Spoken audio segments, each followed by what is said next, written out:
The atmosphere in the Noriega house had always been tense, but lately a heavy, somber atmosphere permeated every corner. The family consisted of Don Alberto Noriega, a 72-year-old man with a stern look and concise words. His wife, Doña Marta, who moved around the house like a silent ghost, always at her husband's side, approving each of his dictates with a slight nod of the head. Their only son, Rodolfo, a young man around 30 years old, of thin build and somewhat disdainful air, and Camila, his daughter-in-law, who was, in Alberto's eyes, the unwanted stain that had come to disturb the ancestral tranquility of the Noriega lineage. Camila came from a more humble family, with fewer pretensions and much less rigid than Alberto and Marta considered acceptable. Her relationship with Rodolfo had begun with great passion. However, for Don Alberto, she had always been the opportunist who wanted to take advantage of the family's only male heir. When he discovered that his son had secretly married Camila, his anger was monumental. But the situation worsened even more when months later the news arrived that the young woman was expecting a baby. The house, a mansion inherited from generation to generation, stood majestically on an enormous plot of land surrounded by gardens with century-old trees. There, Camila was forced to live after the birth of her son Santiago. Alberto had been clear. If his son wanted to continue enjoying the protection and benefits of the Noriega surname, he had to remain under that roof. Rodolfo, who had never been known to resist his father, accepted without question, and Camila, although she hated the idea, resigned herself. Shortly after Santiago was born, the first frictions became routine. The grandmother, Doña Marta, reproached the mother for her way of feeding the child, and Don Alberto insisted on pointing out that the little boy's laugh was not like that of any Noriega. As the months went by, the comparisons and malicious comments became more and more frequent. Santiago does not have the chin of our lineage. Why are his eyes so light if in this family they have always been dark? Maybe he looks more like your family, Camila, which, by the way, we do not know. The gap between the young mother and the in-laws grew. Rodolfo, accustomed to the interference of his parents, did not intervene. He preferred to believe that everything was normal and that with time things would calm down. But that day, around Santiago's first birthday, the tension was evident in the large dining room of the house. The family had gathered to celebrate the little boy's birthday with a lavish snack, full of cakes, gifts wrapped in shiny paper, and a huge silver balloon in the shape of the number 1. Camila, eager to show her gratitude, had prepared some snacks that recalled her own family's culinary heritage, with spices and flavors different from the traditional dishes that Doña Marta prepared. However, any attempt by Camila to give her personal touch to the party seemed to offend Don Alberto, who made no effort to hide his displeasure. During the snack, the comments about the boy's appearance were more hurtful than usual. Alberto, holding his cane with an imposing gesture, emphasized loudly, "Look at him carefully. His eyes, his hair. I don't know. I feel that he doesn't look anything like any of us. Rodolfo was totally different at this age, right, Marta?" The wife nodded with a serious expression while fixing a cold gaze on Camila. For a moment, everyone fell silent. The sound of a bird singing from the dining room window was heard, and for a moment, tension seemed to freeze the air. Rodolfo looked at his father and shrugged his shoulders in a gesture of absolute ignorance. Camila's blood boiled inside, but she contained her rage and turned to Alberto with a voice trembling with resentment. "Children change as they grow. Why do you insist on emphasizing these differences?" There was no immediate response, only the slow creaking of the cane against the floor, like a silent sentence that was cooking in Don Alberto's mind. In that almost unbreathable atmosphere, the party ended almost immediately. Camila took the child to the room feeling humiliated for the umpteenth time. And in the solitude of those four walls, while she lulled Santiago to sleep, she began to cry silently and think about the uncertain future that awaited her in that house. That night, in his book-lined study, Don Alberto had a tense conversation with Doña Marta. Behind closed doors, but without worrying about being overheard, he blurted out, "I have no doubt, Marta. That child is not from the Noriegas. I have suspected it from the first day. You can see that in his features, in his gaze. He is so different. No one in our family has that mix. And Rodolfo, that fool doesn't notice anything." In a small voice, Marta replied, "Alberto, do you think there is a possibility that Camila has... well, you understand me." The old man looked at his wife with a frown. For a few moments he seemed to debate internally, but his decision was clear. "I'm going to prove it to everyone. They won't fool me. I'll do whatever it takes to get rid of any doubts. This name is not stained by bastards." Doña Marta leaned back in her chair, aware that her husband's words were not just an expression of temporary rage. She knew Alberto too well to know that when he made a decision, he carried it out without hesitating for a second, without caring about the consequences. She remembered the years of emotional dictatorship in the house, the forced silences and the way in which her husband, with his mere presence, managed to nullify the will of others. Meanwhile, in the room she shared with Rodolfo, Camila tried to fall asleep. However, the questions and the sadness wouldn't leave her alone. "Why did I get married so quickly?" she thought. "Why does my son have to go through this contempt?" Sometimes, in moments of desperation, she even considered leaving, running away with Santiago and never coming back. But the fear of facing a world without resources, as well as economic dependence and legal defenselessness in the face of such a powerful father-in-law, paralyzed her. Rodolfo slept beside her, unaware of the drama that was taking place in his own home. He seemed oblivious to the humiliations that Camila faced daily. "Maybe he doesn't do it on purpose," she told herself to calm her rage. "Maybe Rodolfo is used to living like this and thinks that nothing serious is happening." However, deep inside her, she felt a growing resentment towards her husband's family. The first rays of sunlight penetrated through the window the next day. The birdsong and the slight movement of the curtains announced the dawn of a new day. But in Don Alberto's mind, there was only one thought: to prove beyond all doubt that this child was not his legitimate grandson. And to achieve this, he would not hesitate to cross moral or legal boundaries. Sitting on the edge of his bed, he repeated in a low voice, as if it were a mantra, "I don't care what Camila says. I'm doing this for the good of the Noriegas." Thus began the plan that would irreversibly change the future of the entire family. Don Alberto still did not know the magnitude of the hidden truths that he would end up unearthing, nor the tragedy that, without realizing it, he was preparing to unleash. But he was sure of one thing: in that house he would not allow any more deception, at least not against him, nor would his lineage be called into question.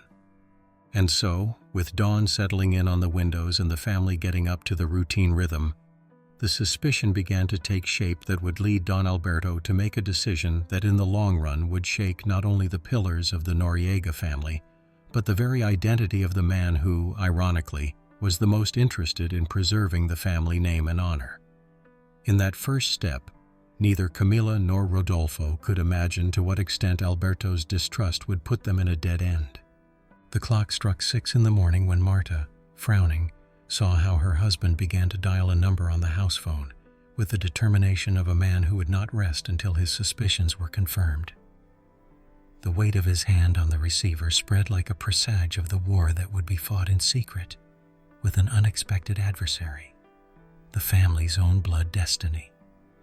Unbeknownst to him, little Santiago opened his innocent eyes in his crib, oblivious to the tensions that loomed over him, not imagining that his laughter, his hair color, and even the shape of his features were being subjected to a merciless judgment. That day, the spark that would ignite the fire of distrust was born in his grandfather's twisted mind. And it was only a matter of time before the flames began to consume the apparent stability of the Noriegas. The bells of the nearby parish rang at 7 in the morning, and with that ringing, the new day announced its presence, full of promises, but also intrigues.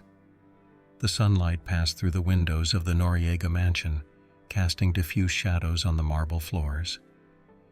A light autumn wind stirred the tops of the ancient trees in the garden, rocking them with an almost hypnotic whisper. It was a beautiful setting that, however, contrasted with the heavy atmosphere that was breathed within those walls.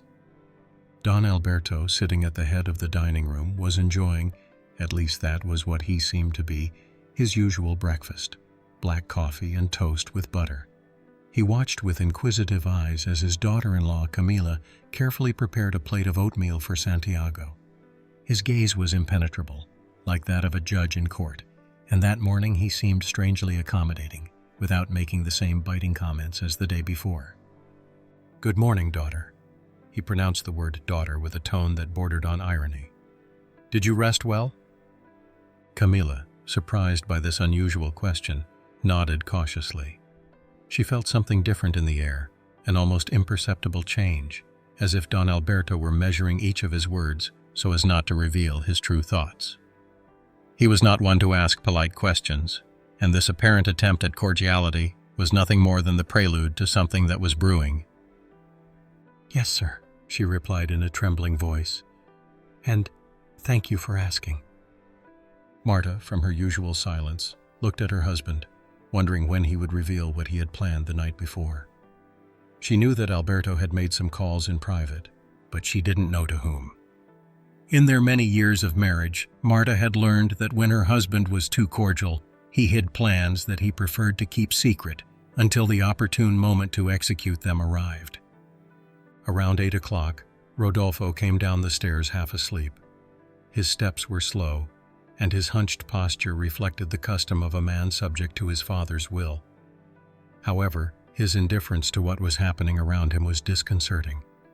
He said goodbye with a fleeting kiss on Camila's cheek and another on his son's forehead, grabbed a quick coffee, and left the mansion to go to the family business, where he worked as director of an area that, despite the importance of the position, it was often said that he only held in name.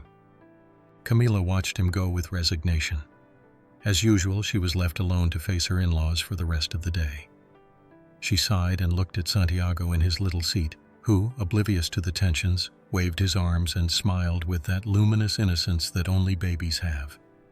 At that moment, the young woman promised herself to stand firm for the sake of her son.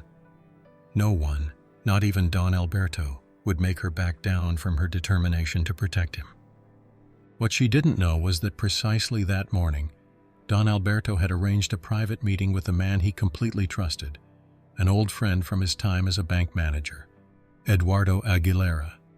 In addition to having a deep loyalty to Alberto, he had contacts in laboratories and was, at times, the executor of the patriarch's shadiest errands. The mysterious call. At mid-morning, after making sure that Camila was entertained in the kitchen and that Marta was looking after Santiago in the living room, Don Alberto took refuge in his study. He locked the door and pulled back the thick curtain to dim the light coming through the window. He sat down at his sturdy dark wood desk and dialed a number on his cell phone, a device he always kept in his pocket and refused to leave in the hands of others. "Eduardo, are you ready?" he murmured, without saying hello. "Ready, Alberto," the voice on the other end answered. "The lab is waiting. We just need the samples and the necessary documentation." "Perfect," Alberto replied. "I'll let you know as soon as I have them, but I need everything to be absolutely confidential. You can't imagine the consequences if this were known." "You know me, my friend. No one will find out," Aguilera answered with the certainty of someone who had resolved even more delicate matters. Alberto hung up and took a deep breath. The first thing he needed was to obtain samples of saliva or hair from Santiago without arousing Camila's suspicions. That was the crucial point of his plan. He knew that for this he would have the collaboration of Marta, who would never refuse his designs, although deep down, the voice of prudence told him that with this matter they walked on a very fine line of what was morally correct and even legal. However, for Don Alberto, moral concerns had always been secondary to the protection of his surname. The sowing of distrust. After the call, Don Alberto left his study with a less furrowed brow, almost smiling. It was the smile of the predator who knows he is more cunning than his prey. He went to the living room and found Santiago playing on his colorful rug, while Marta watched his movements closely. The little boy stretched out his hands to reach a teddy bear, and every time he managed to do so, he let out a charming little laugh that contrasted with the deathly silence of the house. Camilla, for her part, took advantage of that moment to wash some dishes in the kitchen, trying to abstract herself from her reality. She had decided not to let herself be affected more than necessary by her in-laws' insults, at least so as not to transmit her anguish to the child. But at the same time, she kept one ear alert, fearing every step Don Alberto made or every comment Marta made. "Marta, this afternoon a friend of mine is coming from the city," Alberto announced in a firm voice. "I want everything to be in order. We will prepare the library to receive him." The woman looked up, unable to avoid a certain trembling. She knew that a friend was nothing more than a euphemism to refer to those who helped him in his private affairs. But, as always, she nodded without question. "Okay, Alberto. I will make sure the room is impeccable." Meanwhile, Santiago continued to play, paying no attention to the adults. He was the only innocent soul in that place, the center of a dispute whose origin he could not even understand. "Camilla's cunning." In the middle of the afternoon, Camilla felt the need to get away from the oppressive atmosphere of the mansion, at least for a couple of hours, and took the opportunity to visit her friend Lucia, who lived a few blocks away. In addition, she wanted Santiago to breathe fresh air and distract himself a little. Generally, she did not like to leave the child alone with her in-laws, but on this occasion she dared to ask Marta to look after him for a while, especially because she had noticed that he was less hostile in his behavior than usual that morning. "Mother-in-law, would you mind looking after Santiago for an hour? I want to stop by to see a friend who is sick." She lied without thinking too much. She preferred not to expose herself to an interrogation. The woman looked at her with a clinical eye, as if gauging whether the excuse was true or not, but ended up agreeing. "Okay, hurry up. The child will miss you later and get restless." Camilla, grateful, did not prolong her farewell. She took her bag and left quickly, feeling relieved when she went through the main door. She could not explain why, but she had the feeling that something strange was going to happen while she was gone. Before opening the garden gate, she hesitated for a moment to return, but told herself that perhaps it was paranoia due to Don Alberto's constant pressure. Finally, she decided to continue and disappeared from the sight of the mansion. The perfect moment. As soon as the sound of the main door faded, Don Alberto left his study and headed towards the living room, where Marta was still watching the child. She waited for the house nanny, an elderly lady who had been loyal to the family for decades, to leave with some excuse. When they were alone, she spoke in a low, urgent voice. "I need a lock of hair or any saliva sample from this child, Marta. Everything must be done today. Aguilera will be here shortly, and I want to give him the sample." The woman paled. She knew that Alberto's distrust was unlimited, and she was also aware of his plans from the previous night. However, the reality of having to carry out this surreptitious act seemed like too risky a step. "What if Camilla finds out?" she whispered. "She will never forgive us." "Camilla will not find out anything," Alberto answered with the authoritarian tone that characterized him. "This is our home, our house, and I will not allow a bastard to bear the Noriega name. Do what I am asking you to do and stop objecting." Marta swallowed, nodded silently, and approached Santiago, who was busy crawling on the carpet. A lump in her throat oppressed her as she tried to approach him affectionately, as if she were going to play with him. Gently, she stroked the child's head. "Forgive me, little one," she thought, feeling guilty about what she was going to do. She gave him a kiss on the forehead and, discreetly, pulled out a very fine lock of hair with her index finger and thumb. Santiago whimpered a little at the discomfort, but quickly went back to his game when he saw that his grandmother did not insist. With her heart beating rapidly, Marta went to her room and put the lock of hair in a small plastic bag that she had in one of the drawers, originally intended to store loose buttons, She closed the bag with a knot and hid it among her underwear. "I hope you know what you're doing, Alberto," he said in a low voice, almost like a prayer. "My God, I don't want to imagine the consequences of this act." Aguilera's arrival. As evening fell, a dark car stopped in front of the mansion's main gate.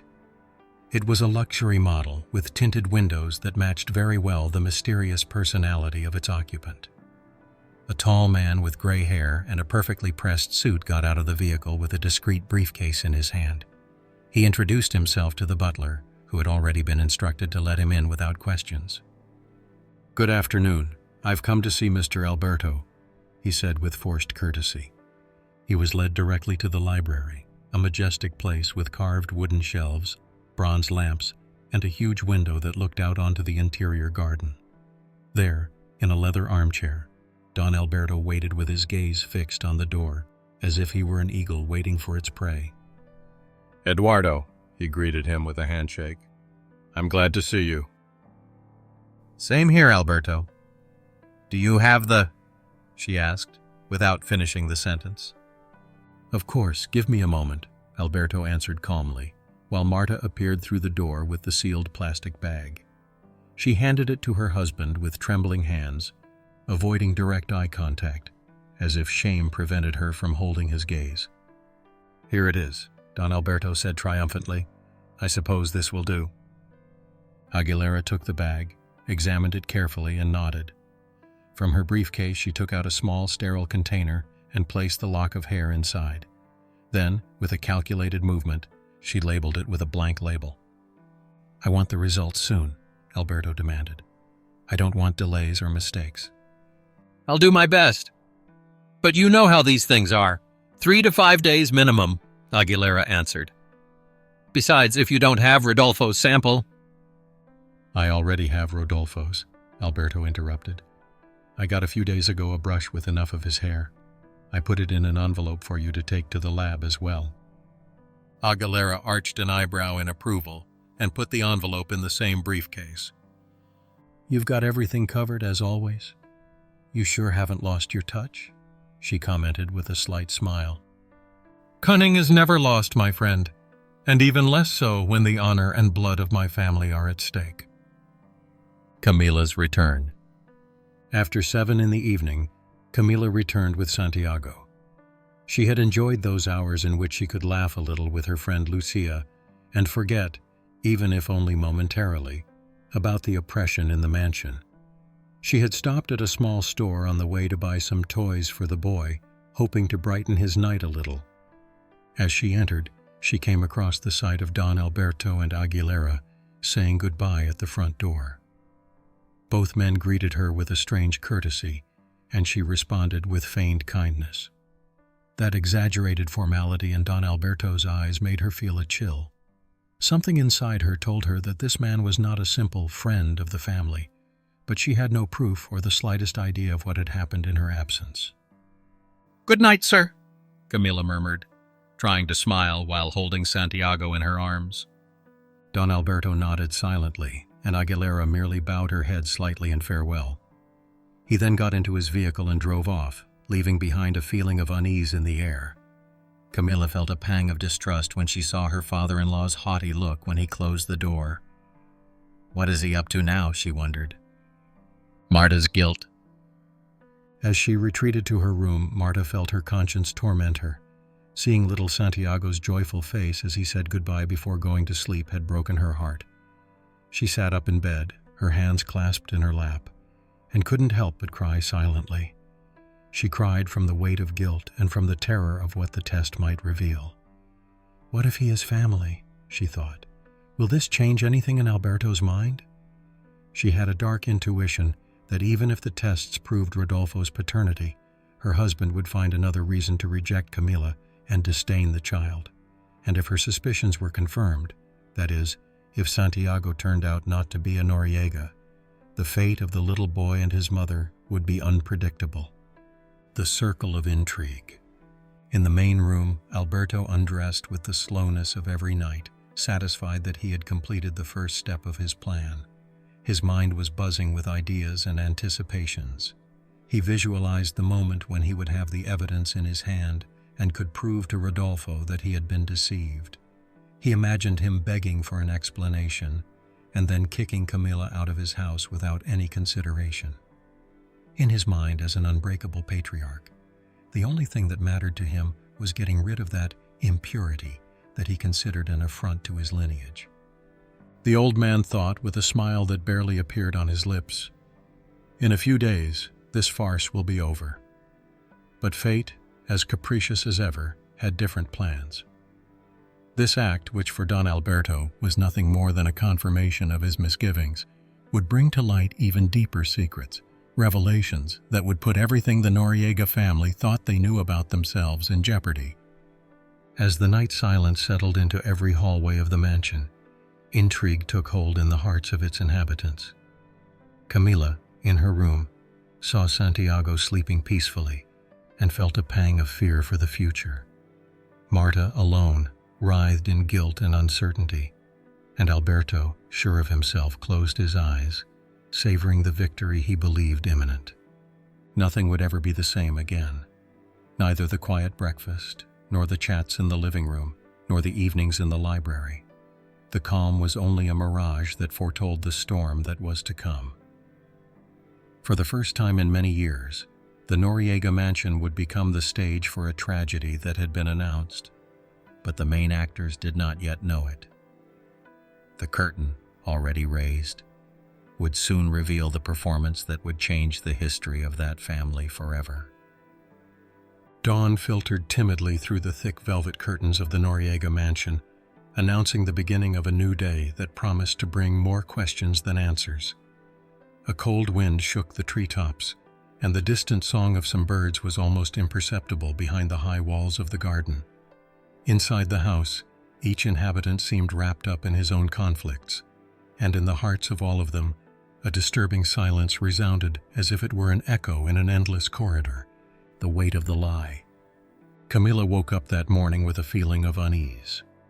The night before, when she saw Don Alberto's enigmatic friend leave, the disturbance grew inside her. It was not unusual for her father-in-law's partners to visit the mansion, but they always did so during the day and in a more formal manner. A meeting in the afternoon, almost at dusk, and with that aura of secrecy, aroused in her the same suspicions that, for some time now, had become her constant companion. Wrapping Santiago in her arms, she tried hard to maintain her maternal and sweet smile, reminding herself that she had to protect her son's innocence. As she went down to the kitchen to prepare the morning bottle, she was met with the complicit silence of Marta, who avoided eye contact with her. Camilla couldn't help but shiver.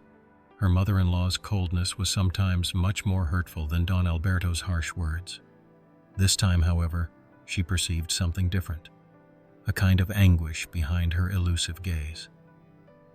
"Good morning, mother-in-law," Camilla greeted, trying to sound cordial. "Good morning," Marta replied almost in a whisper, without looking up from the cup of coffee she was holding.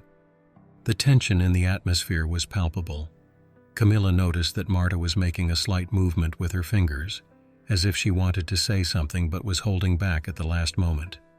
Although she had had countless run-ins with her, deep down she felt that the woman's hardness was due more to Don Alberto's influence than to a true contempt for Santiago.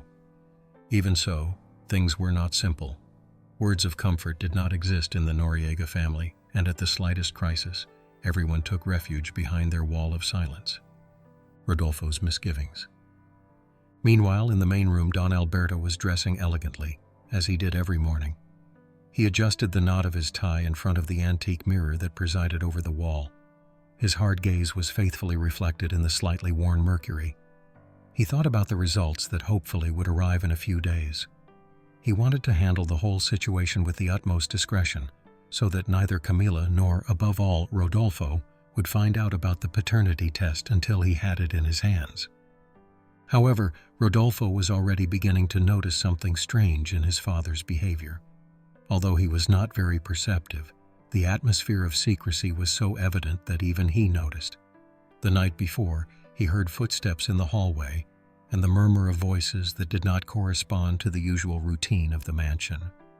When he went down to breakfast, he found his father impeccably dressed, but with an expression of triumph that he had rarely seen him wear. "Good morning, Father," he greeted him, with a certain delay in his voice. "Is something wrong? You seem, I don't know, different." Don Alberto stopped for a second and looked at him with his usual severity.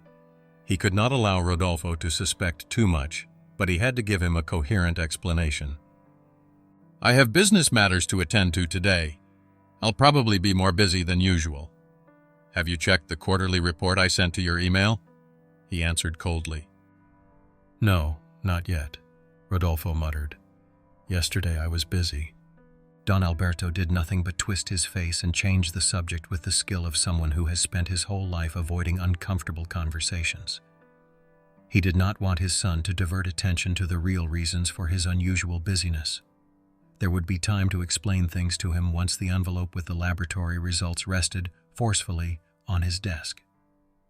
Eduardo Aguilera's call. Late in the morning, Alberto locked himself in his study again. With anxious steps, he approached the window and looked outside. The sky looked cloudy, as if it foretold a storm. He picked up the phone and dialed a number he already knew by heart. "Eduardo, do you have any news?" he asked as soon as he heard his friend's voice on the other end. "I'm pushing for the results to be ready as soon as possible. The laboratory assures that it will do everything possible to speed up the process," answered Aguilera. Excellent. Satisfaction crept into Don Alberto's voice. "I don't want any surprises. Keep it confidential." "Don't worry. Nobody will know anything, not even the rest of the laboratory staff. I'll leave it in the hands of my trusted contact." "Good.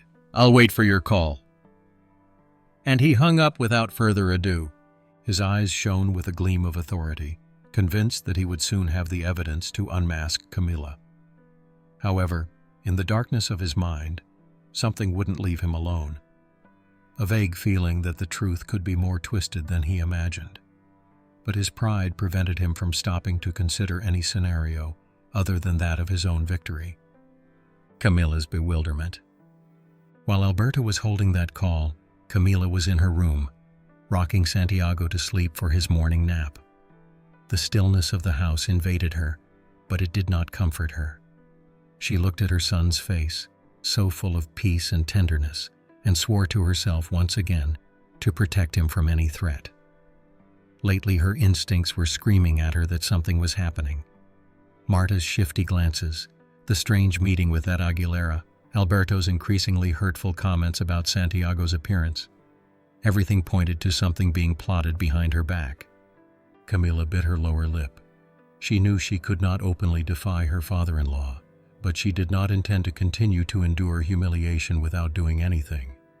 Lately, she had thought about contacting a lawyer or even returning to her parents' house, although she was not sure that they would help her. Her family, although they loved her, did not have financial resources, and Don Alberto's influence was vast. The fear of an unequal legal battle held her back.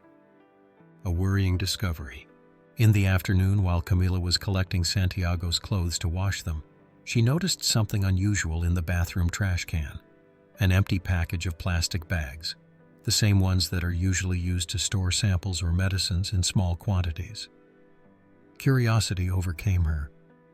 Why would someone need something like this in the house, she thought, although she immediately tried not to give it too much importance. Even so, she remained silent, afraid that it was part of a larger intrigue. Without knowing it, she was faced with the first clue of the act that Marta had committed in secret. Instinctively, Camila hid the package among the towels. "Maybe I should show this to Rodolfo and ask him if he knows anything," she said to herself, although the idea that her husband could dismiss her suspicions seemed almost a certainty.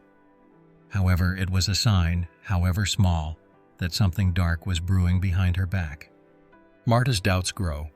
During dinner, the usual tense routine was repeated. Don Alberto at the head of the table, Rodolfo distracted with his plate, Camila attentive to Santiago's needs, and Marta immersed in a painful silence. No one broke the formalities, although a current of suspicion was perceived that crossed every glance. At one point, Don Alberto spoke with an affected serenity. Tomorrow someone from the company will come to see me. Be careful not to bother me in the library. I would prefer that you, Camila, keep the child away so as not to interrupt the meeting. The young woman nodded stiffly. She preferred not to challenge him head-on, but inside her, resentment and, above all, bewilderment grew at these continuous visits, so suddenly frequent. Marta looked down at her plate and felt a knot in her stomach. The act of pulling out the lock of hair from her grandson without the mother's consent haunted her day and night. Although guilt was gnawing at her, her fear of contradicting her husband was greater. She told herself that perhaps she was fighting an internal battle.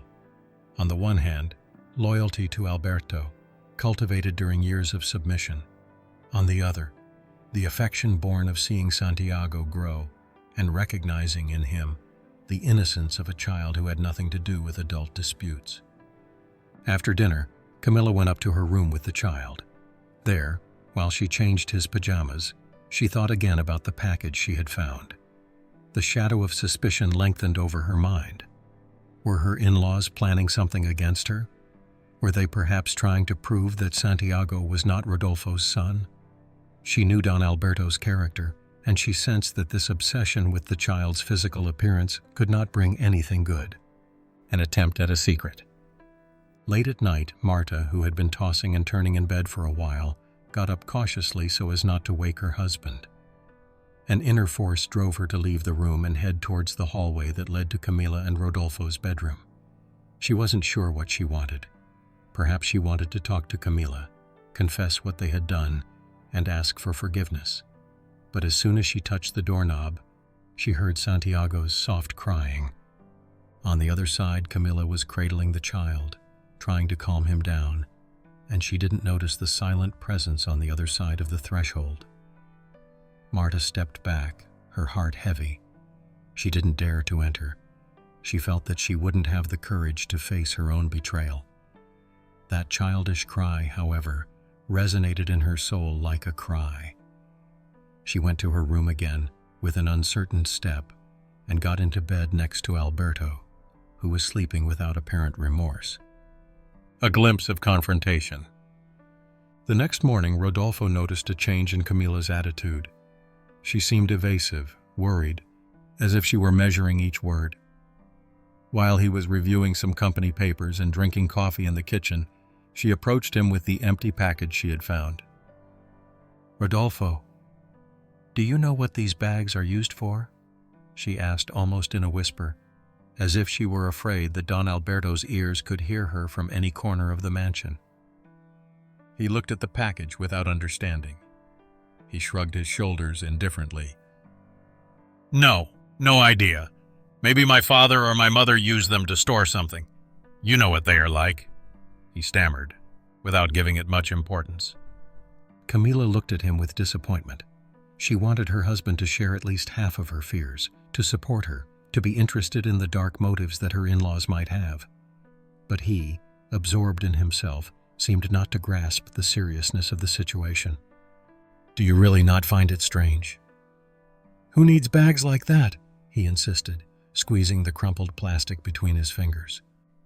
"Camila, I have work to do. I can't think about nonsense all the time," he answered with annoyance. "Better not obsess, okay?" The young woman swallowed, feeling more alone than ever. Rodolfo left for the improvised office he had on the ground floor, and she stayed in the kitchen, holding back her tears. She asked herself once again how it was possible that she had married someone so distant. And above all, she questioned how willing she was to stay in that house, sacrificing her own peace and that of Santiago. The calm before the storm. The following days passed with the same coldness. Camila continued to notice suspicious movements from her father-in-law, and Marta seemed more distressed as time passed, as if she feared an imminent catastrophe. The young mother tried to appear calm for Santiago's sake, but every time she exchanged glances with Don Alberto, she felt the icy edge of contempt and intrigue. They were waiting, without knowing it, for the news that would arrive through a simple phone call, an envelope, or an unexpected visit. And in that interval of time, in that waiting period, the silences, the furtive glances, and the small acts of dissimulation multiplied. No one dared to risk a direct confrontation, but the truth, like a volcano that appears calm, was preparing to erupt. Because inside the Noriega mansion, certainty and lies had decided to fight a battle whose outcome would shake the foundations of the family. The game of intrigue woven by Don Alberto would only intensify, trapping everyone in a web of suspicion that, when broken, would release secrets capable of transforming everything. And Camila, increasingly aware that she was in the middle of a trap, was torn between courage and fear, while she clung with all her strength to Santiago, the only real treasure she had in that place. The days moved forward with the slowness of a stopped clock, and meanwhile, a murmur of concern was coiling around the Noriega family. The air seemed charged with electricity, as if everyone was waiting for the imminence of a storm that, however, was slow to break out. Since the secret meeting with Eduardo Aguilera, Don Alberto had remained in a state of tense calm, checking his phone every morning in search of the longed-for call that would confirm his suspicions. Camila, for her part, could not find peace. Her father-in-law's distrustful gaze, Rodolfo's apathy, and Marta's increasingly nervous attitude put her in a state of permanent alert. The mother's uncertainty.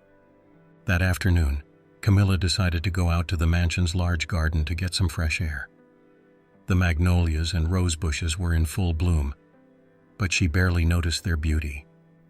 She carried Santiago in her arms, and with each step she held him tighter, as if she feared that something or someone might snatch him away from her. She stopped next to the central fountain, which gave off the soft murmur of running water. The child seemed fascinated by the sparkles reflected on the surface, and his small hand splashed curiously. "Calm down, my love," Camila whispered. "Everything will be okay." But deep down, she wasn't so sure about it. That promise she made to Santiago seemed fragile. The heavy inheritance of the Noriegas and Don Alberto's maneuvers seemed much more powerful than her strength as a young and often helpless mother. Suddenly, she felt a presence behind her. It was Marta, who approached with hesitant steps and a tense face. "Can I sit with you for a moment?" asked the mother-in-law, looking at the stone bench next to the fountain. Camila nodded silently. It was unusual for Marta to seek her out for a chat, and even more so outside the house, far from Don Alberto's watchful eye. They sat down on the bench with Santiago on his mother's lap. The child, oblivious to any hostility, stretched out his arms toward his grandmother, as if he wanted to invite her to play. Marta, almost timidly, touched the little boy's hand. "He's growing up very fast," the woman commented, her tone filled with a certain restrained tenderness.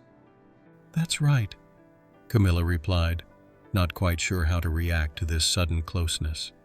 For a few moments, all she could hear was the sound of the water and the distant chirping of birds. It seemed like Marta had something to say, but she was having trouble finding the words. Finally, she encouraged herself. "Camila, I know that things haven't been easy for you in this house."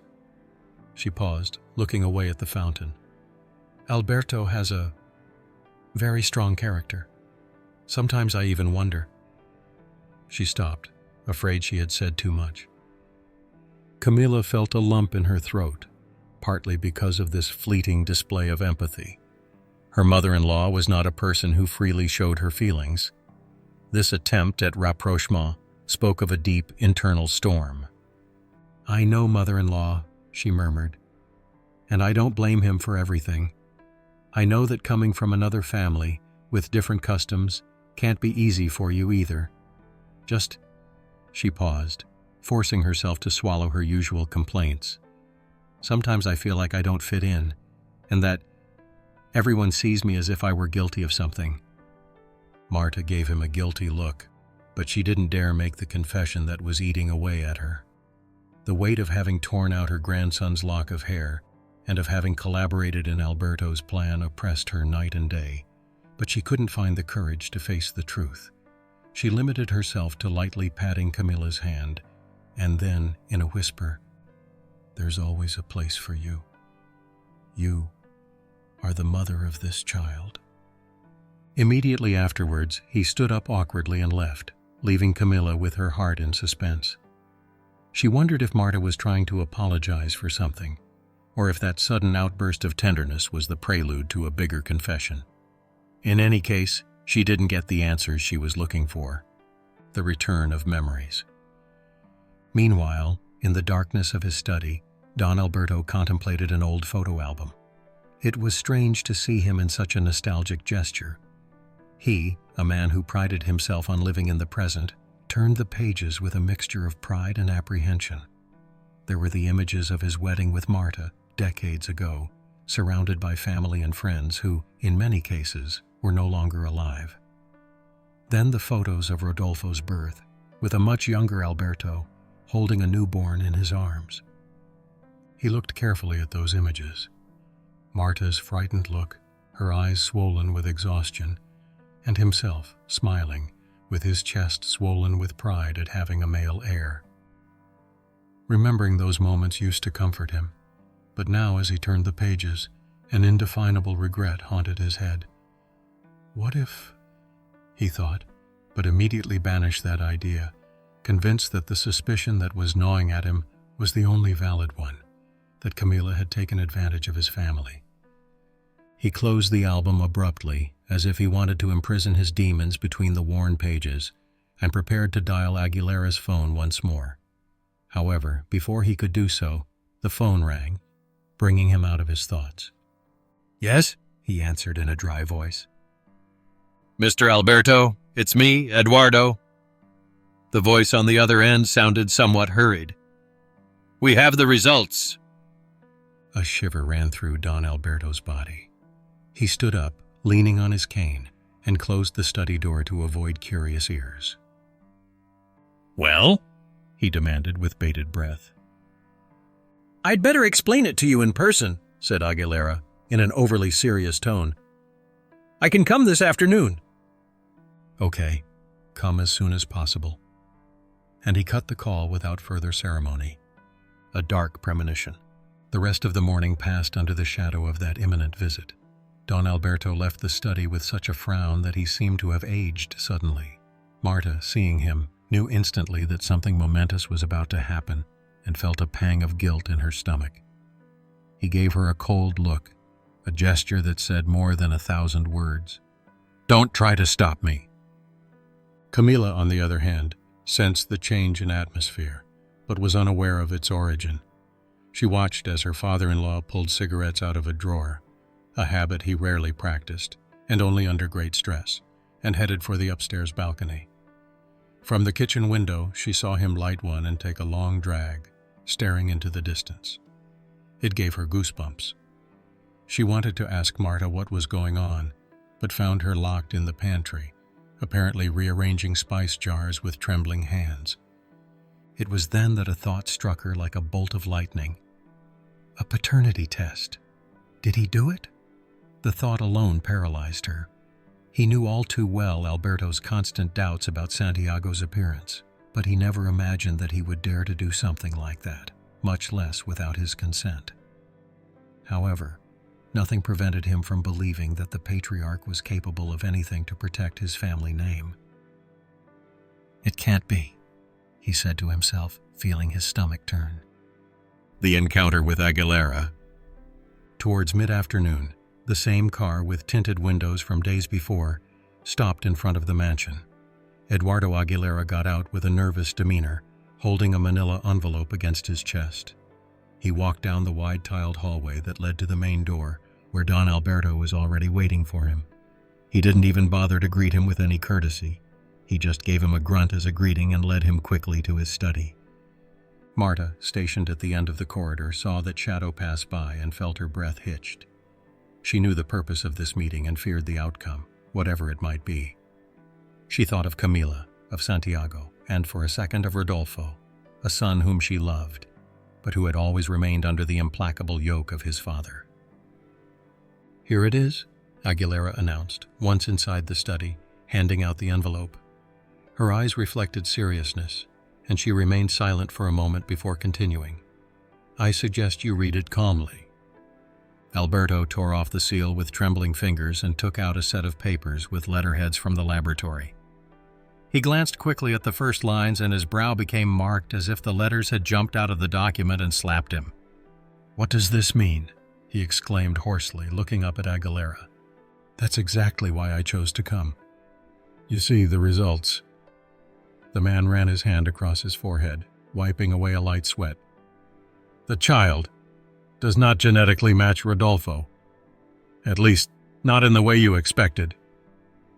Don Alberto felt his heart stabbing into his throat, but it was not the euphoria of confirming his suspicions that overwhelmed him, but something thicker, more murky. "So it is true that—" he murmured, trying to recover from the shock. "It is more complex than that." Aguilera took a breath. "According to this report, there is an incompatibility that suggests that Rodolfo and the child do not share the paternal line, but neither does it fit the possibility that the mother was unfaithful with another man." Confusion clouded Don Alberto's gaze. He read and reread the document while his mind was full of questions that he could not ask out loud. He had hoped that the test would confirm his theory that Camila was a fraud and Santiago a bastard. The data, however, seemed to point to something unusual. Rodolfo was not the biological father, but not for the reason Alberto thought. The text, in the clinical language of geneticists, referred to a discrepancy in paternal inheritance, as if Rodolfo did not belong to Alberto's bloodline. "This doesn't make sense!" he stammered. "I'm afraid the lab is safe. I had them repeat the tests to avoid mistakes." Aguilera was silent for a moment before finishing. "I'm not sure I understand the full implication, but it seems that Rodolfo is not your biological son, Alberto." The walls of the study seemed to close in on Don Alberto, who collapsed into the armchair with the document still shaking in his hands. For a moment, he forgot about Camila, Santiago, and the obsession with the surname. His eyes turned to the study door, as if behind it was hidden the answer to decades of lies. "Rodolfo is not my son," he repeated in his mind, incredulous. If confirmed, his entire life, his pride, his lineage, would vanish into thin air, shadows that emerge. In the quiet of the house, no other member of the family suspected the earthquake that had just been unleashed behind the closed door. Marta, who was carrying a tray with cookies and tea for her guests, stopped dead when she heard a dull knock against the study door. Inside her, a bad feeling told her that finally the truth was coming to light, that truth that had been hidden for so long under appearances. "Alberto!" she exclaimed from the other side, knocking with her knuckles. "Are you okay?" Aguilera opened the door a few centimeters and received the tray with mechanical courtesy. Marta managed to see Don Alberto's haggard face behind the desk, pale and with trembling hands. A deafening silence rose between the three of them, foreshadowing the explanations that were to come, the beginning of the end. In the distance, Camila heard Marta's voice calling Alberto and cautiously approached down the hall. She didn't see anything, but the palpable tension made her back off. An instinct told her that something very serious was happening at that moment. Santiago, in his crib, slept peacefully without imagining the cataclysm that was looming over his family. The apparent calm of the Noriega mansion was holding on by a thread, and it was about to break. What Don Alberto had discovered shook the foundations not only of his relationship with Camila, but the very essence of his family. That obsession with proving that Santiago was not his biological grandson now took on an even more painful tone. The possibility that, in reality, Rodolfo had never been his son, and therefore the lineage that he believed so much to defend was based on an ancient deception. Meanwhile, the afternoon was dying, and the shadows of twilight slowly covered the house. Camila, perplexed by the agitation she perceived around her, was torn between her fear of reprisals and the need to discover what Don Alberto was planning. And he, locked in the study with the laboratory papers spread out before his eyes, understood that this truth so long feared by his subconscious was now hitting his pride with the force of a hurricane. No one would have imagined that the paternity test done in secret, with the sole purpose of humiliating Camilla, would end up revealing a secret that would upset the entire history of the Noriegas. The thread of lies that held up the family facade was about to come undone, and the consequences would be irreversible. The silence, which had reigned for years, was now becoming an enemy that threatened to devour them. And so, in the twilight of dusk, the ghosts of a veiled past claimed their place, ready to sweep away the certainties that everyone had taken for granted. The truth, now unleashed, would stop at nothing and no one. And the weight of that revelation would fall on the family like the most implacable of sentences. The afternoon closed in around the mansion with a dense, unbreathable air. After Aguilera's visit, Don Alberto had remained in his study with the door closed, ignoring Marta's knocking and his butler's discreet calls. Meanwhile, darkness took over the hallways, and tension seemed to cast a gloomy tone over everything. Those walls, which had witnessed countless secrets, now housed the greatest of all, the irrefutable proof that Rodolfo was not the biological son of the patriarch. Camilla felt a chill when, at about 9 o'clock at night, she heard footsteps outside her room. She was lying down, with Santiago asleep at her side, mentally reviewing the signs she had picked up in the last few days. Aguilera's sudden visit, Marta's increasingly absent attitude, the discovery of those plastic bags in the trash. None of it offered a clear explanation, but everything was connected with a certainty that increasingly distressed her. She had become convinced that Don Alberto had carried out a paternity test without her consent, and she wondered what result he had obtained for the atmosphere to be so dense, on the verge of explosion. Marta wandered down the corridor with a furrowed brow and a lost look. The last thing she had seen of her husband was his disfigured face as he held the envelope with the laboratory papers. She was torn between the desire to get closer and the fear of facing him. She knew that the revelation, whatever it was, had the power to blow everything up. Her chest contracted every time she thought about the possibility that Santiago was not of the Noriega blood, but above all, about what the presence of an even more twisted secret implied. She could not understand how the results could affect Alberto so much, if he himself had provoked that investigation. When she finally dared to knock softly on the study door, she heard a growl that indicated her husband was awake. She entered cautiously and saw Alberto sitting in his leather chair, holding a glass of whiskey. On the desk, the papers from the laboratory remained scattered like an open wound. He looked up, and his dark eyes reflected a fury that Marta had not seen in him in decades, not even when he confronted Camilla for secretly marrying Rodolfo. She wanted to say something, but the words stagnated in her throat. It was Alberto who, after a long silence, let out a harsh murmur. "Did you know?" he asked in a tone that oscillated between rage and desperation. Marta did not understand what he meant exactly. From the moment Alberto began to suspect Santiago's paternity, she only thought about the damage that would cause Camilla and the child. But the papers he was examining seemed to declare something much darker and more devastating. Even though he didn't fully understand, he felt the urge to deny it. "I don't know what you're talking about." The old man stood up clumsily, throwing the half-full glass onto the desk. The liquid spilled among the papers, leaving an amber trail that mixed with the ink. With a furious gesture, he pointed at the documents. "This says that Rodolfo is not my son. All this time, Marta. All this time I have been living under a deception."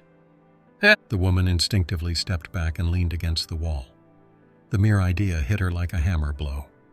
Immediately her face showed genuine horror, and for a few moments Alberto thought he saw in her the same surprise he had experienced. He saw her turn pale, tremble from head to toe, and for a second he thought she would faint. Marta stammered incoherent phrases, shaking her head as if she were fighting against an impossible reality. "No. No. How is it possible?" she murmured in a small voice. Are you going to deny it? Alberto glared at her. Here is the proof. Did you have a lover? Were you capable of... The woman felt her legs go weak. Her mind was filled with memories that did not match Alberto's accusation. It was true that her marriage had not always been happy. It was true that loneliness had filled many of her days, but she never broke her vows with him. She was aware of the reprisals and, above all, of her own character, which would not have tolerated a double life. She clung to the edge of the desk, trying to calm herself. I never cheated on you. Her eyes filled with tears. Rodolfo is your son, Alberto. I don't know how to explain those papers, but there is nothing to confess. He looked at her in silence, gauging her reaction. For a moment, a part of him wanted to believe her, but humiliation and rage overwhelmed any reflection. He asked her questions that were impossible to answer, while she writhed between disbelief and pain. Finally, Marta could not bear the tension any longer and fled the study, covering her face with her hands, not knowing where to go. The sound of the door closing resonated throughout the house. The scandal did not go unnoticed. Rodolfo, who had locked himself in his room after an overwhelming day of work, looked out into the hallway and saw his mother running, sobbing towards her own bedroom. With his heart racing, he followed the trail of anguish that floated in the air to the door of his father's study. He knocked softly, but Alberto's voice boomed from inside, ordering him to enter without ceremony. Rodolfo found his father with a disfigured face and papers scattered on the table. He had never seen Alberto so vulnerable before. He felt a primal fear, as if his father's unbreakable figure was crumbling before his eyes. However, he didn't have time to process that feeling. Alberto stared at him and handed him one of the whiskey-stained papers, forcing him to read it. Read. I want to see your reaction when you discover the truth, he muttered. Rodolfo looked at the text in bewilderment. He scanned the scientific terms, interpreting enough to understand that it was a genetic report. Suddenly, he noticed the reference to 99% incompatibility and something about the mismatch of paternal markers. He felt a tingling in his chest and wondered what it all meant. The document seemed to affirm that he did not share DNA with Alberto. "What is this about? Is it a joke?" he asked quietly. It's not a joke. It's the proof that shows me that Camilla has been lying to me. But above all, it shows me that you are not my son. As Alberto spoke those last words, his voice broke for the first time in years. Rodolfo felt his vision blur. He had spent decades living under the shadow of that hard, authoritarian man. He had resigned himself to his snubs. He had agreed to work in the family business without objection, and now he suddenly received the news that perhaps he did not belong in that family. A whirlwind of emotions shook his chest. I don't understand," he muttered, sweat beading on his forehead. "What do you mean I'm not your son?" Alberto's gaze lit up with a resentment that made no distinction between the guilty, like a wounded animal attacking everything that moves around it.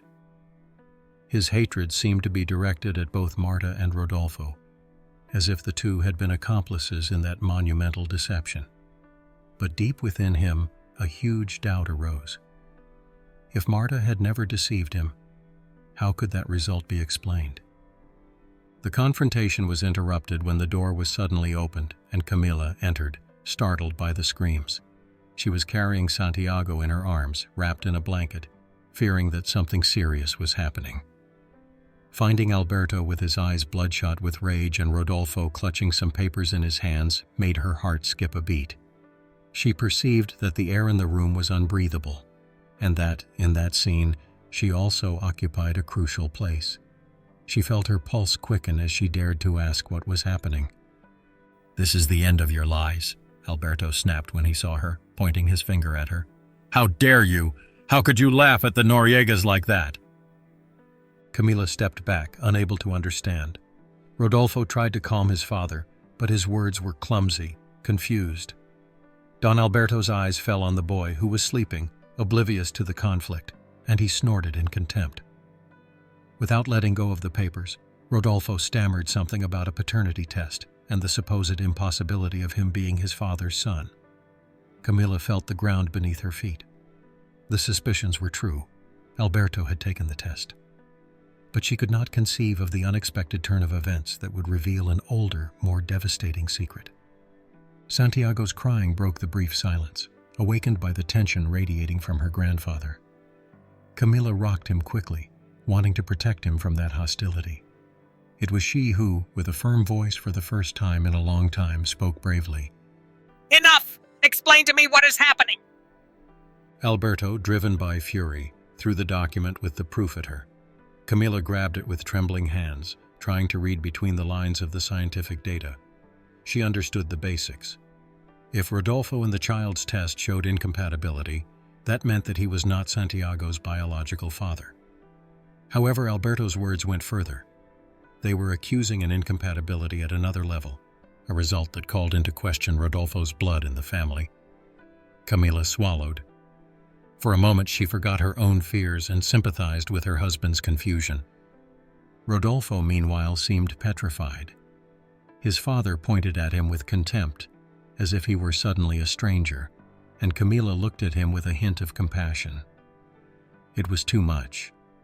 Without thinking, he stormed out of the study, pushing the door with such force that he was about to break it. Camilla was left alone with Don Alberto, feeling the old man's pent-up rage threatening to explode. "I swear I didn't know anything about this," she managed to say, trembling, while Santiago continued to sob in her arms. Lies, he roared. It's all been lies. You and Marta have deceived me. And now Rodolfo too, who... I don't even know who he really is. Camilla took a step back, afraid that Alberto would lose control. In her mind, only one thought kept repeating itself. I have to get out of here. I can't let him hurt my son. However, she needed answers, and she knew that running away in a hurry would not help her understand the truth. Even so, she did not find a way to calm a man who felt cheated by fate and by those he always believed to be his family. Seeing that the young woman did not reply, Alberto pushed her with a brusque movement and left the room with his cane hitting the floor. Camilla staggered, holding Santiago tightly, who burst into more intense crying. She wished with all her might that Rodolfo would appear to console her, but her husband had lost himself in the labyrinth of the mansion, perhaps looking for a silence that would answer his impossible questions. The night advanced like a ghost. Each of the inhabitants sank into their own anguish. Alberto, blind with rage. Marta, devastated and full of other people's guilt. Rodolfo, overwhelmed by discovering that his identity hung in the balance, and Camilla, terrified by an increasingly uncertain future, but determined to protect her son from whatever was going to happen. In the darkness, the wind whipped against the windows violently, and the murmur of the fountain in the garden sounded like a funeral litany. No one slept a wink that night. Santiago's crying mingled with the bitter silence of the mansion, where the feeling floated that the truth that had just been revealed was nothing more than the beginning of an unprecedented catastrophe. The walls, which had kept so many secrets, seemed about to confess everything. And the dawn, which always brought the promise of a new beginning, was announced with the uncertainty of a day full of reproaches, explanations, and resentments accumulated over the years. In one way or another, everyone understood that nothing would ever be the same in the Noriega family. The veil of deceit had been torn beyond repair, and the foundations of that dynasty now hung on an uncertain fate. The next morning dawned with a strange atmosphere, as if the mansion was enveloped in an invisible fog that separated its inhabitants into different worlds. The rising sun, instead of bringing relief, accentuated the tiredness on everyone's faces. Rodolfo had barely slept, tormented by the idea that, according to the genetic test, he might not be Alberto's son. Marta had not slept either. She stayed in her room, in the same position, hugging a cushion as the only way to alleviate her anguish. Camilla had gotten up to attend to Santiago several times during the night, fearing that the screams and tension would upset him even more. She felt rage, fear, but above all, enormous confusion. She never imagined that Alberto's obsession would lead to such a devastating secret. The patriarch had been locked in his study since dawn. The sound of his footsteps, firm and constant, could be heard behind the door. Sometimes the scratching of a pen against paper could be heard, as if she were taking notes or writing something urgently. The cup of coffee that the maid had brought her remained untouched on a piece of furniture, already cold, with the grounds settled at the bottom. After midday, Camilla worked up the courage to knock on the door. No one answered at first, so she insisted, calling him in a tense voice. After a few seconds, she heard a grunt that she interpreted as, "Come in." She entered slowly, trying to appear calmer than she felt. She was carrying Santiago in her arms because she didn't want to leave him alone for even a second. Alberto was standing, looking out the window with his hands crossed behind his back. He was wearing the same clothes as the day before, wrinkled and smelling of tobacco, and his gaze towards the garden denoted an internal turmoil. Camilla cleared her throat to make herself noticed. There was a long silence until, without turning around, he spoke in a cold tone. "What do you want?" She swallowed. Her first reaction was to remain silent, feeling small in front of her father-in-law's imposing image. But she remembered Santiago's crying, Rodolfo's instability, and the guilt Alberto heaped on her. She had to speak. "I need to know what you plan to do," she whispered, not daring to raise her voice. "If you insist on blaming me, at least tell me what your plan is." The old man turned slowly. Camilla noticed that his face was dark and his brow was marked, as if anger had robbed him of all humanity. However, there was a trace of deep shock in his eyes. "I still don't know what I'll do," he admitted. "But I'm not going to let them laugh at me. Not you, not Marta, not anyone." The young mother felt the pent-up rage building up in her chest, pushing her to respond. I didn't laugh at you. I didn't even know about this test, or anything that's now happening. If Rodolfo isn't your son, that has nothing to do with me." The boy, perhaps sensing the tension, waved his little arms and let out a soft moan. Alberto looked at him with disdain, as if he were the symbol of all the betrayal he felt. He took a step towards Camilla, lowering his voice to a whisper, as if he didn't want anyone else to hear him. "It's not his fault, but I won't change what I think. Santiago isn't my blood. But there's something worse. If Rodolfo isn't either, this whole family is built on a lie." Camilla shuddered. The tenderness that sometimes appeared in Alberto's gaze towards the boy was now conspicuous by its absence, replaced by blind resentment. She left the studio almost running away, her pulse racing, convinced that this house was not safe for them. However, leaving was not so simple. Inside, she was debating whether to flee or wait, between running to find a lawyer or trying to understand the full truth of this mess. She thought of Rodolfo, of his anguish, and felt sorry for him. Everyone's lives had been turned upside down in a flash. As Camilla returned to her room, Rodolfo appeared in the hallway with a downcast face. She wanted to offer him some words of encouragement, but she didn't know how. To her surprise, he took her by the shoulders and murmured in a broken voice, "I'm not his son, Camilla. Do you realize what that means? My whole life? My identity?" She looked at him sadly. Even if you're not his biological son, you're still the same man as yesterday. You have a history, a mother, and now, a son. Rodolfo felt a pang in his chest when he heard the word son. For a moment, he forgot about the conflict with Alberto and focused on Santiago's innocent face, with his rosy cheeks and curious look. She pressed her lips together, feeling a guilt she couldn't explain. "The test says I'm not her father either," she stammered. I don't know what to think." Camilla felt the wave of rage and helplessness again. "Your father did that test without my permission. Are you questioning my fidelity?" Her voice trembled. "No, it's not that," she replied in a small voice. "I've never doubted you, but the papers are clear." That sentence left a silence that was difficult to bear. Rodolfo looked at Santiago as if he were a stranger, and when he saw Camilla's expression, he looked away, full of shame. He didn't want to hurt her, but his mind was torn between loyalty and the doubt that Alberto had instilled in him for months. Finally, he moved away with a clumsy movement and locked himself in the next room. Camilla remained there, in the hallway, holding the baby against her chest, feeling vulnerable and unprotected. For the next few hours, the house was filled with a startled silence due to the agitated voices that occasionally escaped from Marta's room.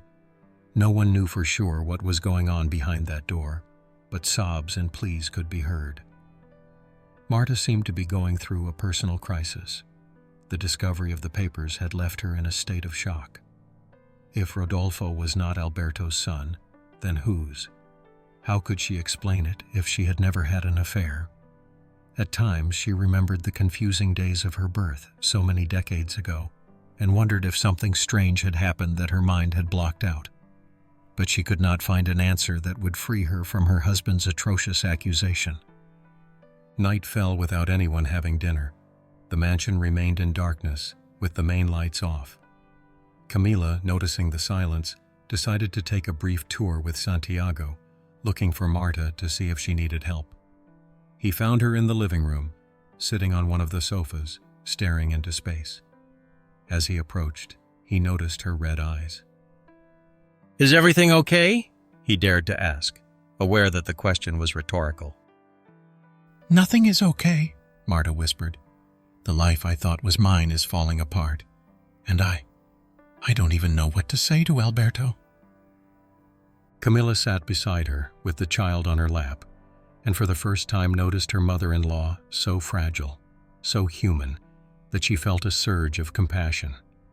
For months she had lived with Marta's resentment and insults, but now she was witness to her emotional collapse. "Are you sure there wasn't a hospital error, something that no one knew about?" she asked quietly, fearing she was crazy. "I don't know. Rodolfo was born in a private clinic. There were complications. I was sedated several times. Alberto was furious because he had to be away for a few days on business." She interrupted herself, trying to piece together her memories. "I feel like something doesn't fit, but I don't know what." There was a moment when their eyes met and they both understood that beyond their differences they shared a common pain. The feeling that this family, woven with threads of impositions and secrets, had been built on something uncertain. Marta, feeling the warmth of the child, tenderly touched his little hand. Santiago, oblivious to everything, gurgled a little sound that sounded like a bubble of innocence in the middle of the drama.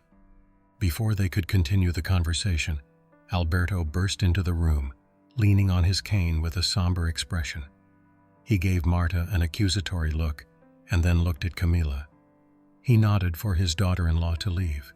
She realized that she was out of place and stood up with Santiago in her arms, leaving without saying a word. As she left, she felt a pang of anxiety, fearing that Alberto would unleash all his fury on Marta. The old man walked over to the sofa facing his wife. For a second he seemed to hesitate, as if he didn't know what to say. When he finally spoke, his voice came out dry and raspy. "I need the truth. If I don't get it, I swear I don't know what I'll do." Marta, with her hands clasped together, gave him a look full of fatigue. "I already gave it to you. I didn't have a lover. Rodolfo he's my son. Your son. At least that's what I believed all these years." "But the results," he muttered, in a fit that echoed off the walls. "Do you think they're false?" Marta lowered her gaze, shaking her head weakly. She didn't know what to think, but she knew that Alberto would not have allowed fraud. The silence lasted several seconds, until the patriarch leaned back in the chair and let out a harsh sigh. "If you didn't deceive me, there's only one other explanation. Rodolfo is not ours." Suddenly, the seed of doubt that had been germinating in Marta's mind found a glimmer of confirmation. A baby swap, a medical error, a shady event at the clinic where she gave birth. Her body shuddered at the thought. She looked at Alberto with terror reflected in her face. "How do we prove it?" What do we do?" He had no clear answers. He had always been a practical man, used to imposing his will and solving problems with a firm hand. However, this situation was too much for him. He felt dizzy, overwhelmed by the idea that his heir was not such, that perhaps somewhere there was another man who was his real son, or perhaps the story was even more complex. Anger mixed with helplessness. With a livid face, Alberto left the room without saying goodbye. Marta remained there, feeling like a castaway in a sea of unknowns. She leaned back on the couch and closed her eyes, recalling blurry scenes from that birth, the nausea, the pain, the anesthesia. It had been many years since then, but something must have happened. She needed to delve into her memory or find out through the clinic's archives. Perhaps there were papers or records that confirmed an irregularity. A shiver ran through her. If it was true, she would have to face the past and therefore change the present forever. Late at night, Camila lay awake in her room, watching over Santiago's sleep, while Rodolfo, in a corner, covered his face with his hands. The marriage had become two distant islands. She felt the distance between them grow with every whisper in the house. Although she loved Rodolfo, she could not bear the lack of determination he displayed in the face of his father's tyranny. And now, with his identity questioned, he seemed even more fragile, sunk in a confusion with no way out. At the other end of the mansion, Marta was going over the names of doctors, nurses, and dates, trying to find a loose end that would explain the mystery. Alberto, meanwhile, wandered around the office, not daring to open the laboratory papers again. He was overwhelmed by the idea that his lineage was a fantasy. He felt humiliated and at the same time with the need to know the truth, as bitter as it was. When midnight arrived, everything fell into a deathly silence. Only Santiago's soft crying or the creaking of the floorboards under the erratic steps of the patriarch could be heard from time to time. The fate of the Noriega family depended on a remote discovery, on an investigation that no one had ever foreseen. The true drama had moved into the past, to the night of Rodolfo's birth, where perhaps the answer to so many broken lives was hidden. The mansion, imposing and severe, seemed to be part of the conspiracy, jealously guarding the secrets that threatened to come to light. Each of its inhabitants wondered if, upon discovering the truth, there would be room for forgiveness and reconciliation, or if, on the contrary, the revelation would end up breaking the ties that united them, leaving Santiago and everyone wrapped in a whirlwind of uncertainty. In that oppressive atmosphere, the new day dawned with the promise of more questions than answers, more pain than consolation. However, it also opened the possibility that finally, someone would dare to unravel the web of deceit that had defined the Noriegas for so long. The morning arrived enveloped in an almost spectral atmosphere. The first rays of sunlight passed through the mansion's windows, but they failed to dispel the emotional darkness that had settled in every corner. The Noriega house, as silent as a mausoleum, housed its inhabitants immersed in fears, doubts, and resentments. No one dared break the silence, fearing that a single word would unleash the pent-up fury of the others. Around 7 o'clock, Marta stood up with a single purpose: to look for answers. She had barely slept a wink, thinking about the memories of that distant day when she gave birth to Rodolfo, and the incredible possibility that a medical error had forever altered the destiny of her family. She dressed quickly and left her room without even looking out to check if Alberto was asleep or not. Her footsteps echoed in the empty hallway until she reached the landline that rested on a small table in the hall. There, with her pulse trembling, she dialed the number of the old private clinic where Rodolfo had been born 30-odd years ago.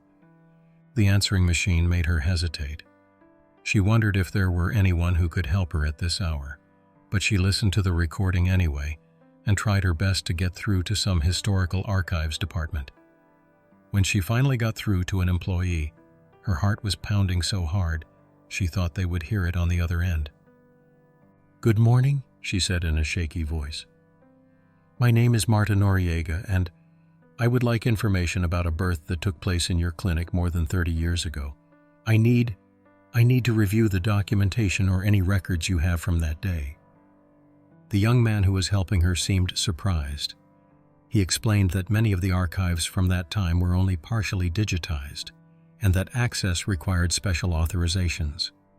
Marta persisted, mentioning her family's name, which still carried some weight in certain circles.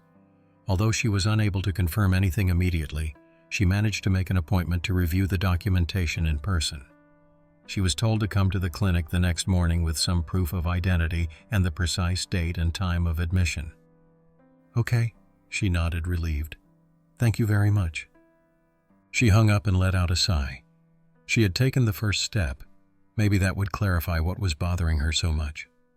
She had barely recovered from the conversation when she felt a presence behind her. She turned around and found Alberto, who was looking at her with a sullen, suspicious expression, as if every movement of his wife was now loaded with suspicion. "What are you doing so early making calls?" the old man asked in a low voice. Marta did not have the strength to deviate from the truth. Although she feared his reaction, she did not want to give him the idea that she was hiding something. "I called the clinic where Rodolfo was born.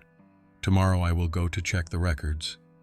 I need to know if there was some error, or whatever it is that explains those results." Alberto reacted with a slight tremor in the hand that held the cane. He remained silent but nodded stiffly. His pride was broken, but the prospect of finding an answer, whatever it was, kept him on edge. Finally, he simply blurted out, "I will make arrangements to accompany you. This concerns both of us." She did not reply, nor did she feel gratitude. She only realized that deep down, he too was dying of uncertainty. He was a wounded man, and the only way to heal that wound was to dig deeper until the root was discovered. As he walked slowly away, Marta realized that his hunched figure and the stiffness with which he held his cane were a reflection of the frailty he tried to hide. Meanwhile, upstairs, Camila was waking up after another restless night. She had slept with Santiago in the same bed, fearing any altercation that might startle them again.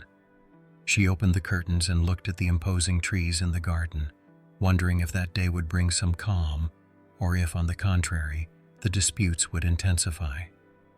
A few minutes later, a soft knock on the door brought her out of her thoughts. She prepared to open it, holding the child in her arms. It was Rodolfo, with a haggard face and the expression of someone who wanted to talk, but didn't know how to start. They had shared just a handful of words the night before, enough to confirm the crisis that was shaking their relationship. Camilla took a step back, inviting him in, although without much enthusiasm. "I wanted to see how you were," he muttered in an uncertain tone. "As you can see, alive," she answered, without hiding her resentment. "Santi spent the night restless, but at least he managed to get some sleep." Rodolfo nodded, avoiding Camilla's inquisitive gaze. He felt that every time he looked at her, the guilt weighed on him more. He hadn't wanted to doubt the paternity of his son, but the facts were too much for him. He noticed that Santiago was watching him with curiosity, holding out his little arms. Rodolfo felt a lump in his throat. He loved that child.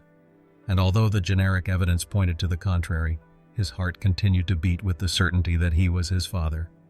"Can I?" he asked, raising his hands to pick him up. Camila hesitated for a few seconds before handing him over. She feared that Rodolfo's closeness to Santiago would be diminished by doubts, but it was enough to see the tender expression that appeared on her husband's face as he held the child to know that for the moment, nothing could break that emotional bond. Rodolfo kissed the baby's forehead, and for a moment it seemed that the drama was fading away. However, as quickly as it appeared, the spark of hope was extinguished when Camilla mentioned the matter of the test. "Have you spoken to your father?" she asked quietly. "Do you know if he is going to do something against us?" Rodolfo tensed at the word against. He shook his head, denying. "No, I don't know anything. I barely saw him leave the studio. He didn't even speak to me. But I feel like this house is a powder keg, Camilla, and I'm so confused." She looked at him with a mixture of compassion and weariness. She understood his anguish, but she also needed him to be firmer, She wanted him, once and for all, to take on the defense of his family, hers and Santiago's, in front of Alberto. However, Rodolfo still seemed too shocked by the possibility of not belonging to the Noriegas. "We must protect Santiago," he said, pressing his lips together.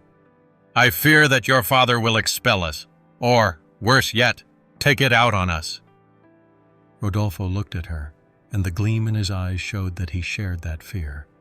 Even so, he hesitated to offer her a concrete plan. In the end, he swallowed, and carefully handing the child back to her, he spoke in a small voice. "If something happens, we will look for a place to go, I promise." Camila did not know whether to believe him. She said goodbye with a tired gesture, and, as Rodolfo left with an uncertain step, she thought that perhaps it was not enough. That house could become dangerous if Alberto, blinded by rage, decided to take extreme measures. On the other hand, there was the uncertainty that the truth about Rodolfo would be discovered. If he had been the victim of a change in the clinic, Alberto's rage would have to find another recipient. But who? The clinic itself? A mix-up in the admission forms? A sinister act by third parties? The tangle of questions became more and more complicated. For the rest of the day, the routine in the mansion continued in a tense silence. Marta barely ate a bite, locked in her thoughts about the appointment she had at the clinic. Alberto, immersed in his own demons, avoided contact with everyone. He left in his car, claiming business matters, and did not return until late in the afternoon. Camila, with her guard up, tried not to see him in the common areas, fearing a new confrontation. Rodolfo wandered around the house, like a ghost who had lost his place in the world. Night fell again, and with it, the same feeling of oppression. No one gathered for dinner. Everyone chose to eat in their room or not eat at all. In her bedroom, Camila tried to entertain Santiago with his toys, trying to make sure the child did not notice the gloomy atmosphere. Suddenly, she heard a voice behind the door calling her discreetly. When she opened it, she found Marta, with a pleading expression. "Can I talk to you for a moment?" Still surprised, Camila invited her in. She watched her settle into a chair, glancing at Santiago with a gentleness that contrasted with the harshness of the last few weeks. After a short silence, the mother-in-law pressed her hands in her lap and spoke. "Tomorrow I'm going to the clinic. I want to know once and for all what happened when I gave birth to Rodolfo. Could you come with me?" Camila didn't know what to answer at first. Marta, until recently, had been distant and even hostile. Why was she turning to her right now? The woman, guessing her doubt, quickly explained, "I'm doing it for you too, for Santiago. This situation isn't just between Alberto and me anymore. It affects us all. Maybe if you come with me, I don't know, I'll feel calmer. Alberto will go with me, but I need someone who won't judge me." Camila looked at her for a few moments, remembering the strange conversation they had in the garden, when Marta showed a glimpse of empathy. It had been the first sign that her mother-in-law was not just a cold figure. Perhaps that gesture of vulnerability was now deepened by the search for answers. Without thinking too much, she accepted. "Okay, I'll go. What time do we leave?" "We'll leave early, around 9. The farewell was brief, but both felt a slight relief. Marta sensed that in Camila she could find sincere support, someone who was not blinded by pride or obsession with blood. And Camila hoped that, if the truth came to light, at least the weight of the accusations against her and Santiago would diminish. Perhaps, if they were to confirm that Rodolfo was not Alberto's son due to an involuntary mistake, the patriarch's fury would be forced to turn against someone else. It was a fragile hope, but a hope after all. However, that night, as she lay down to sleep next to Santiago, fears assailed her again. What if the hospital didn't have clear records? What if they discovered something worse? The mere idea that the mix-up wasn't accidental shook her. She didn't know how much strength she had left to face a more painful truth. Across the hall, Marta struggled with the same fears, while Alberto, behind the study door, poured himself one shot after another of whiskey, trying to drown the uncertainty in the bottom of a glass. Rodolfo, immersed in his own silence, contemplated the void with the certainty that his life had changed forever. In the darkness, the mansion seemed to hold its breath, as if its walls awaited the outcome of a long-announced tragedy. Dawn would arrive with the promise of a search, a journey to the root of all the enigmas that divided the family. Perhaps that path would lead at last to the truth, or perhaps what was found in the clinic's files would end up sinking them into an abyss of despair. With each passing minute, the tension grew deeper, and the certainty that the next day could mark a before and after for the Noriega dynasty grew. Thus, once again, each inhabitant of that house retreated into their own solitude, waiting for a tomorrow that, while offering sunlight, also promised the revelation they so feared and, almost paradoxically, so longed for. A ray of light over decades of secrets. An opportunity to heal or to unleash the ultimate chaos. Fortune, capricious, would decide which of the two paths would open before them. And, as the night consumed its final hours, there was no peace in the hearts of any of them, because they knew that the dilemma of blood, identity, and deception was about to be resolved, and the result could change their destinies forever. The day of the appointment at the clinic dawned with an overcast sky and a bone-chilling cold air. It seemed that even the weather had conspired to add a shade of gloom to the search for the truth. Very early, Marta prepared herself in silence, with trembling hands as she buttoned her coat. Alberto, seeing her cross the hall, nodded without saying a word. He had agreed to accompany her, although the tension between them could be felt from meters away. Camila appeared with Santiago in her arms, ready to fulfill her promise to accompany Marta. Rodolfo, who had only found out that morning, was debating whether to go or stay, fearing that his presence could hinder access to the archives. In the end, faced with the idea of unraveling his own origins, he gathered his courage and joined the group. They got into two different cars, Alberto and Marta in the first, Camila and Rodolfo in the second, with Santiago sleeping in his baby seat. Thus, with their hearts in their hearts, they began the journey to the place where so many decades ago the event occurred that now threatened to redefine their entire existence. The journey passed in silence, broken only by the murmur of the engine and the occasional question from Camila to Rodolfo, who answered in monosyllables, lost in the uncertainty of not knowing whose son he really was. When they arrived at the clinic, an old building that showed its age on its facade, Marta felt a knot in her stomach. She remembered in vague flashes that night of intense pain, the nurses and the crying of a baby they held just a few seconds before they rushed her to the operating room. The records clerk received them in a small room with white lights, showing them a collection of folders and files from a time when digital records were not so common. It was obvious that the place had been through several renovations, but it still had a basement full of old documents. After greeting her politely, the employee turned to Marta. "You told me that your son was born here on February 15th, 30-something years ago, correct?" "Yes, exactly. It was a complicated birth. I was hospitalized for several days." Her voice cracked slightly, but she made an effort to sound firm. "I need to see all the documentation you have, the admission certificate, the delivery room file, the newborn registry." While they were talking, Alberto stood to one side, his jaw clenched. His expression reflected the mixture of anxiety and wounded pride that had accompanied him since he discovered the laboratory results. Rodolfo, with his nerves on edge, held Camila by the hand, although without looking at her. Santiago, oblivious to the tension, played with a colorful teething toy, happy to be in his mother's arms. The employee asked them to wait a few minutes. He disappeared behind a door and returned with a stack of dusty folders, numbered with the corresponding years. When he placed them on a table, Marta felt a shiver when she read her own name on the tab of one of them. There, in somewhat blurred letters, it read, "Marta Diaz de Noriega, admission, February 13th. After taking a seat, she opened the file with trembling hands. Alberto stood next to her, not daring to read directly, as if he were somehow afraid of being stained with the truth. The first pages were standard records, personal information, reason for admission, pregnancy complications. However, as she turned a few more pages, the notes began to show crossouts and inconsistencies.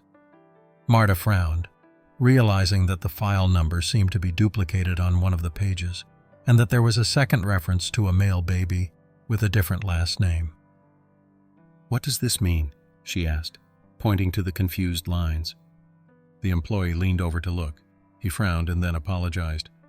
"Oh, it seems that a change was recorded in the file sometime after the birth, maybe a correction, but there is no note as to why." In the corner of that sheet of paper, a barely legible name could be read, Aranda, next to a blurred stamp. Marta felt her pulse quicken. She continued looking through the folders until she found what looked like the birth report for that day. There were 2 male babies mentioned there, born a few hours apart. One appeared as son of Marta Diaz de Noriega, and the other, son of Lydia Aranda. Both, curiously, were listed in the same neonatal care bed after the cesarean section. Marta and Alberto looked at each other in horror. It was obvious that there could have been a mix-up. He ran his hand over the sheet, as if trying to find a trace, a clue that would reveal what had happened. Rodolfo, shocked, stepped forward to examine the list. "Do you mean that this other baby was born under similar circumstances?" he murmured, his voice filled with anguish. The clerk scratched his head uncomfortably. "The files don't clarify anything more. Mrs. Aranda probably had complications too. It's possible that the 2 babies ended up in the same incubator, and, if no one supervised properly, or there was a mistake with the identification bracelets." Camila, who was listening with her heart in her mouth, noticed a shudder in Rodolfo's body. He began to mentally associate all the loose ends, the paternity tests, the genetic discrepancy with Alberto, the papers full of crossed-out lines and duplicates. He was filled with a reverential fear at the thought that perhaps his real mother was someone else. His real family could have the surname Aranda, and therefore Santiago did not share blood with the Noriegas simply because his father was not a descendant of Alberto. "Is there any record of that lady? Where is she?" Alberto urged, with a furious tremor in his voice. The clerk reviewed more papers. "It seems that only this old address appears. It's located on the outskirts of the city. It could be outdated." Marta felt her vision blur. The suspicions were almost a confirmation that Rodolfo was the victim of an exchange at birth. She wanted to cry with rage and relief at the same time. Relief at knowing that she had never betrayed Alberto, but rage at the magnitude of the error. Alberto, at her side, was still clenching his fists, his gaze lost in those documents that destroyed her certainties. How did they allow something like that? She snorted without waiting for anyone to answer. After a brief exchange of words, the employee excused himself, saying that the clinic had changed management several times and that many records were incomplete. He could not offer more information than those yellow sheets and an address that could well be abandoned. However, it was all they had. Rodolfo, feeling dizzy, went out into the hallway in search of air. Camilla followed him with the child. She found him leaning against the wall, breathing with difficulty. "Are you okay?" she asked, her voice choked with compassion. He shook his head. "No, I'm not. My mother is not my mother. My father is not my father. So, what about me? Us? Santiago?" Camila touched his arm, feeling the magnitude of his helplessness. "You are still who you are. The father that Santiago knows, and I." She became emotional. "None of this will change how we feel about you. But I understand that you must come to terms with it." Inside the room, Marta and Alberto came out after a few minutes, heads down. They carried the copies of the files that the employee had given them and that address written on a crumpled piece of paper. It didn't take much perceptiveness to notice the trembling of Marta's lips or the grimace of fury contained in Alberto's face. Without saying many words, they all started back, knowing that the only clue to solve the enigma was to locate that woman called Lydia Aranda if she still lived in the same place. The return trip was just as silent as the outward journey, but the atmosphere was even denser. Now they had confirmations that they would rather not have obtained. After arriving at the mansion, each one locked themselves in their room, overwhelmed by their thoughts. Marta felt on the verge of collapse, trying to process that her son, whom she had cared for and loved for decades, might not be biologically his. Alberto, for his part, experienced a strange mix of relief and guilt. On the one hand, Marta had not deceived him. On the other hand, the life she thought she had built was collapsing when she realized that the heir to her empire did not have her blood. Camila, confined to her room with Santiago, was also fighting her own anguish. Now that it seemed clear that the origin of the problem was in the clinic, her father-in-law's hostility might diminish. But what did that mean for Rodolfo, for the child, and for herself within that family? Would they still have a place when Alberto realized that the lineage he so defended was only an illusion? As the evening fell, Rodolfo made the decision to go further. Whether or not he found this Lydia, he needed to face the truth to find peace. He told Camila he wanted to travel that same week to the address they had obtained, with or without Alberto's permission. Even with her heart full of doubts, Camila agreed. If that gave them closure, it was the best. That night, no one ate at the table. Alberto and Marta, exhausted, tried to talk alone in the living room, but only managed to exchange disconnected phrases before she left, seized by silent tears. The blows of the patriarch's cane resonated in the corridor like the echo of an ancient tragedy. And Rodolfo, sitting on the edge of his bed, with Camila at his side, contemplated Santiago asleep, wondering if one day he would be able to tell him the story without feeling pain. The night passed between sighs and sleepless nights. No one in the family was able to sleep completely. The revelation of the file marked a milestone that divided their lives into a before and an after. The fate of everyone depended on the next action they took, on whether they decided to continue investigating or leave things as they were. However, most of them sensed that the only way to free themselves from guilt and anger was to unearth the truth to its ultimate consequences, even if they feared finding it. In the darkness, the mansion clock struck 3 a.m. with slow chimes that echoed in the hallways. Each person, awake in their room, prayed or cursed silently, sensing that the next day would be as hard or harder than the one they had lived. It was the prelude to an imminent outcome, a leap into the void in which the Noriega family would have to completely redefine itself. With the first light of dawn, the mansion was still plunged into moral darkness. Although outside the birds were singing, announcing the new day, inside there was only the uneasiness of a partially solved mystery. The last act was missing, confirming Rodolfo's identity, and with it, the future of Santiago and Camila within a family that could fall apart if the final truth was too devastating. The next morning, Rodolfo, firm in his determination, packed a small suitcase and prepared to travel to the address that appeared in the clinic's records. It was a place about 2 hours away by car, in a nearly rural municipality, according to the information provided. As he went down the stairs with the bag on his shoulder, he met Alberto in the lobby, who faced him with a frown. "Where do you think you're going?" the patriarch asked, with a tone full of suspicion. To find the truth, Rodolfo answered, standing up. I'm going to see if that woman, Lydia Aranda, can clarify what happened at the clinic. I want to know who I am. Alberto looked at him with a mixture of resentment and anguish. For so many years he had seen Rodolfo as a weak, submissive son. Now, however, he came across a man determined enough to leave without his permission. He was silent for a few seconds, then nodded roughly. I'll go with you. This concerns me as much as it does you. There was no room for protest. Alberto took his coat and his cane and headed for the front door. The looks of astonishment that Camila and Marta gave them when they saw them leave together in the family car were of no use. Rodolfo sat in the passenger seat, trying not to think about how uncomfortable it was to share a ride with a father who, perhaps, was not one. The atmosphere inside the vehicle was stifling, but they both knew they needed that final step. The journey was tense, with no small talk. Rodolfo guided with the help of an online map on his phone, while Alberto drove with a grim expression.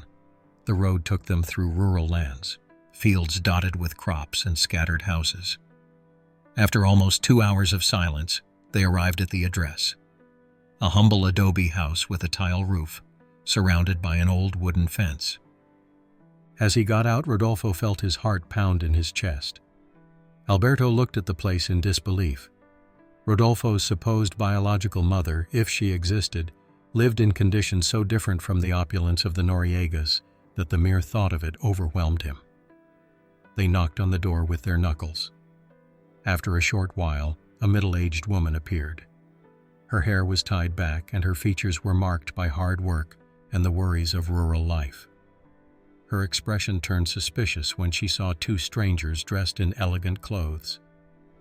"We're looking for Mrs. Lydia Aranda," Rodolfo said, his voice shaking. "Does she live here?" The woman looked at him. "Yes, it's me. Who are they?" A thick silence fell. Alberto thought about speaking, but he didn't know how to begin. It was Rodolfo who, after a sigh, told the bare minimum.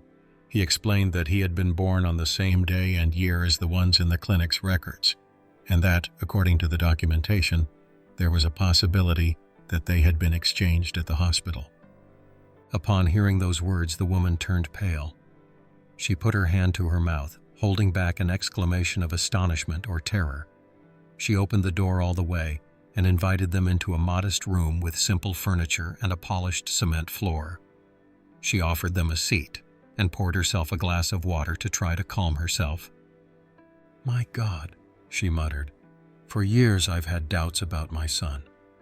Well, not because of my love for him, but because of why he was always so different from us.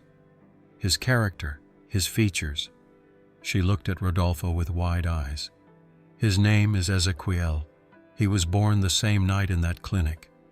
I had a hemorrhage. I almost died, and they separated me from my baby for a long time. When I saw him again, I wasn't sure he was the same one. I always thought so, but nobody believed me. My late husband called me paranoid." Alberto felt his blood boil. Everything fit into a macabre puzzle.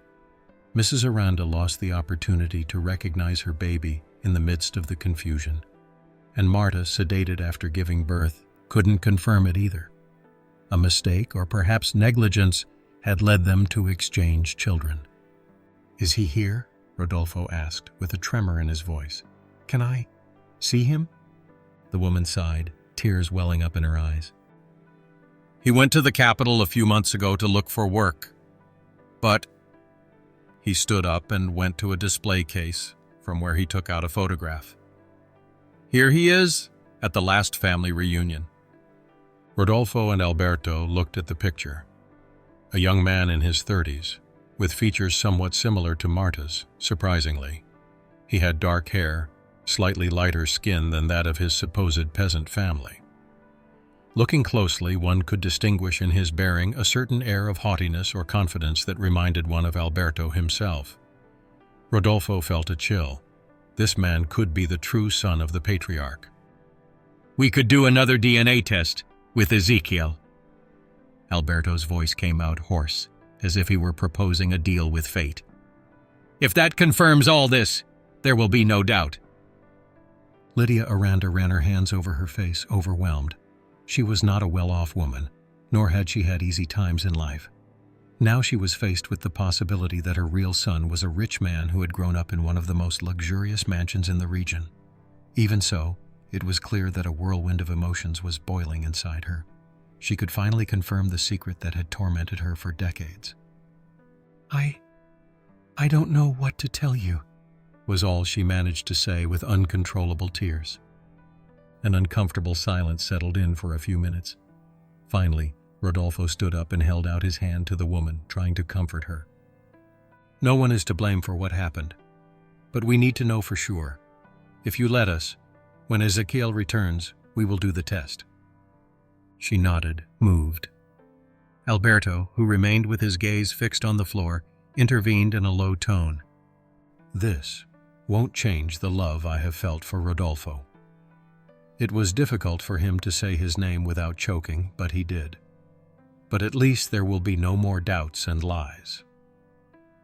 The exchange lasted a little longer, mainly to coordinate how they would communicate as soon as Ezekiel returned from the capital.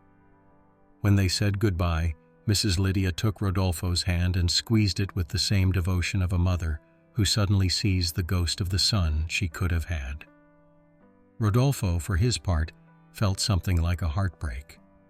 After decades of living as Noriega, he discovered that his identity hung on a thread called Ezequiel. The return to the mansion was marked by a silence different from the one on the way there. Alberto drove slowly, as if each kilometer weighed on him. From time to time he cast a furtive glance at Rodolfo, who observed the landscape with clouded eyes. He wondered if he would now have to look for Ezequiel to integrate him into his life, his business, his family. The mere idea that the son he had longed for had grown up in poverty shook him. His pride, however, was tempered by a hint of compassion. Perhaps for the first time he was beginning to understand the value of a son beyond blood, and the damage that his own obsessions had caused. When they arrived at the mansion, Marta and Camila greeted them anxiously. Alberto's expression when he got out of the car was enough for them to understand that the mystery was practically solved. Marta hugged Rodolfo when she saw him with a disfigured face. He, who had always been distant, clung to his adoptive mother and let out a restrained sob. "I'm so sorry," she murmured. "You have nothing to feel," Rodolfo replied, wiping away his tears. "You've taken care of me all my life. You're my mother no matter what." That scene moved Camila, who was looking at Santiago in his stroller. She remembered Alberto's disdain, Marta's hostility, Rodolfo's doubts. Everything had been born from a cruel confusion in the clinic. If the little boy didn't look like the Noriegas, it was because in reality, neither of the two parents had Alberto's blood. Suddenly she felt a devastating relief.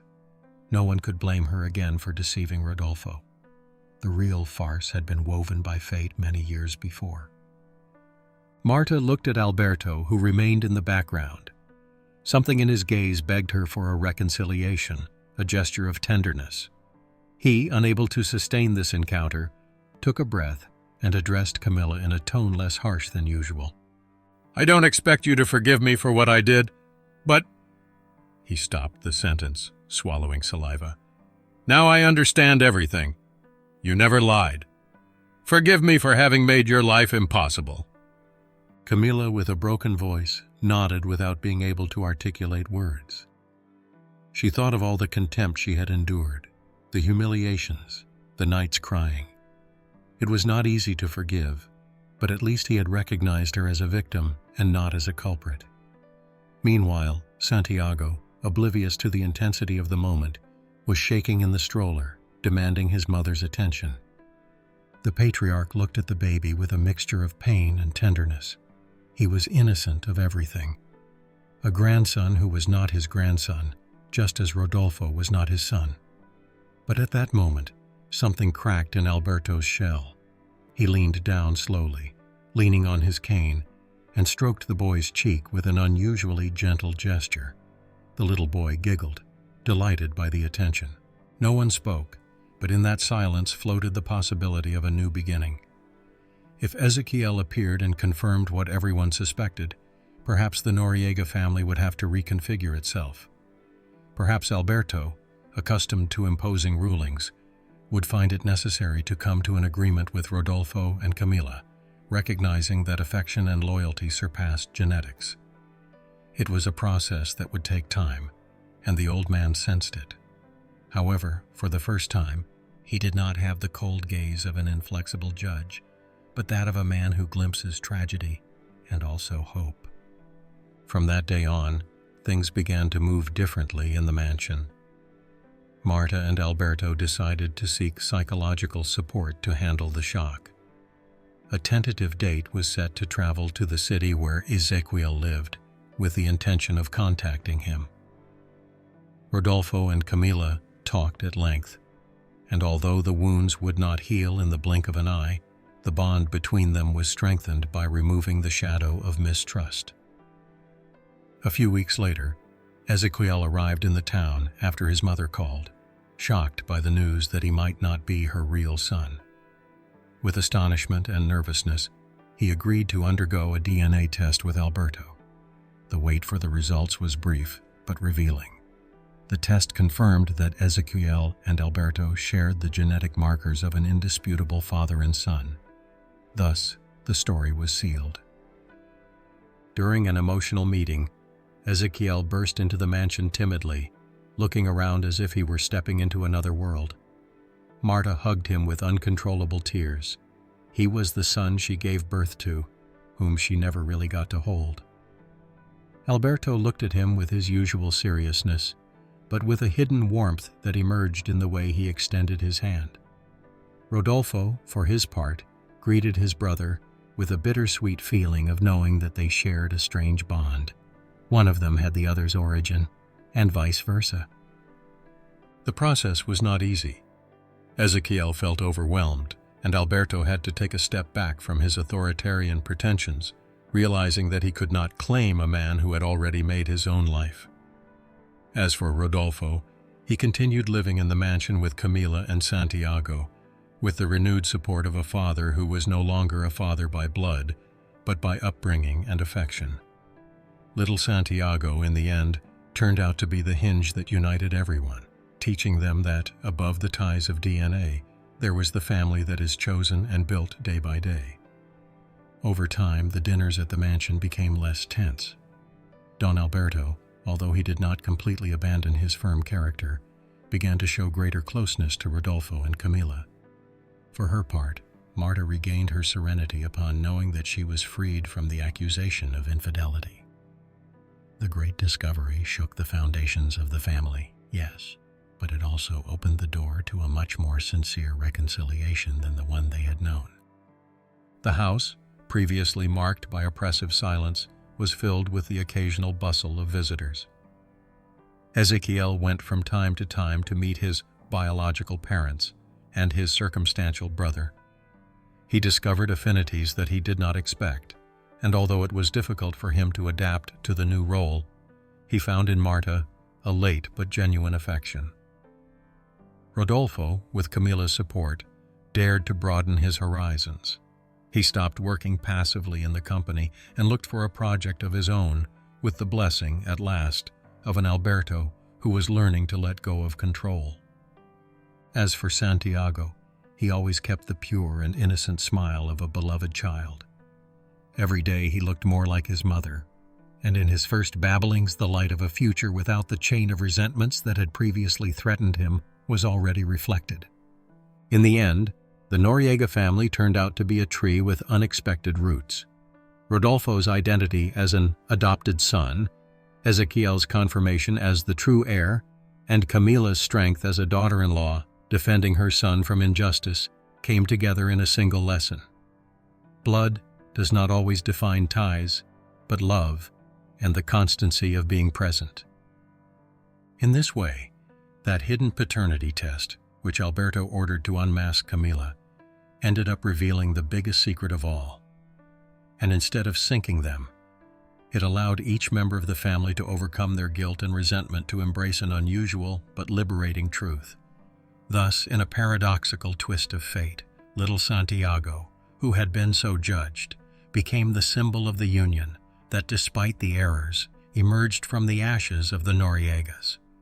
The former patriarch, at the end of his life, understood that fatherhood was not measured only in genes.